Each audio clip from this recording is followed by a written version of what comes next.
तुम्ही कुठल्याही वयाचे असाल पण तुम्हाला मोगली हे कॅरेक्टर नक्की माहित असेल। पण तुम्हाला खऱ्या मोगलीची गोष्ट माहिती आहे का? 1894 साली रुडयार्ड किपलिंग यांनी द जंगल बुक मधून आपली मोगलीची ओळख करून दिली। रुडयार्ड किपलिंग यांचा जन्म हा भारतातच झालेला होता आणि त्यांना सांभाळणारी जी स्त्री होती, जी त्यांची केअरटेकर होती, ती त्यांना लहानपणी पंचतंत्र आणि जातक कथा सांगायची, ज्यात प्राणी पक्षी बोलताना दाखवलेले आहेत।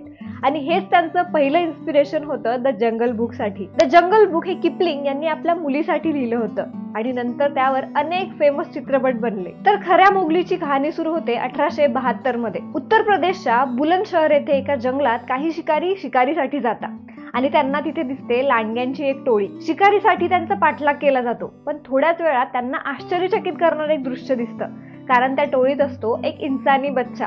आणि मग काय, त्याला परत माणसांमध्ये आणायचे प्रयत्न सुरू होतात आणि त्यांच्या झटापटीत एक मादा लांडगाही मारली जाते आणि फायनली त्या मुलाला तिथून उचलून आग्र्याच्या सिकंदरा अनाथालयात भरती केलं जातं। या मुलाच्या सगळ्या सवयी ह्या वन्य प्राण्यांप्रमाणे होत्या।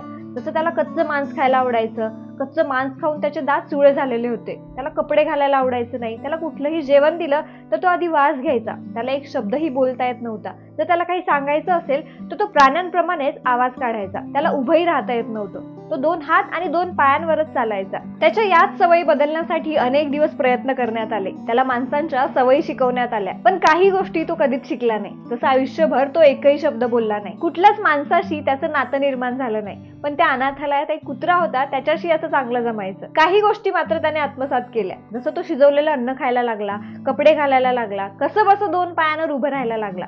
आणि अजून एक गोष्ट तो माणसांकडून शिकला, ती म्हणजे स्मोकिंगची, सिगारेट ओढायची, आणि हीच सवय त्याला मृत्यूसाठी कारणीभूत ठरली।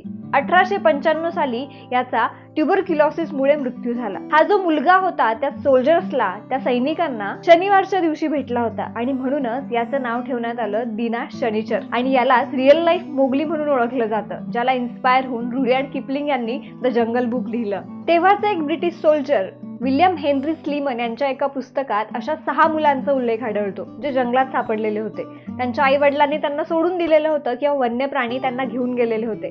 अशा मुलांना फेरल चिल्ड्रन म्हटलं जायचं। फक्त डीनाचीच केस ही प्रॉपरली डॉक्युमेंटेड आहे आणि ही डॉक्युमेंट केली एक आयरिश जिओलॉजिस्ट व्हॅलेंटिन बॉल यांनी। या सगळ्या स्टोरीजला इन्स्पायर होऊनच रुडयार्ड किपलिंग यांनी द जंगल बुक लिहिलं आणि यावर 2016 आणि 18 मध्ये फेमस 2 चित्रपट निर्माण झाले। And rest is the history. तुम्हाला जर व्हिडिओ आवडला असेल तर लाईक करा, शेअर करा आणि असे अजून व्हिडिओ बघण्यासाठी आमच्या चॅनलला सबस्क्राईब करा।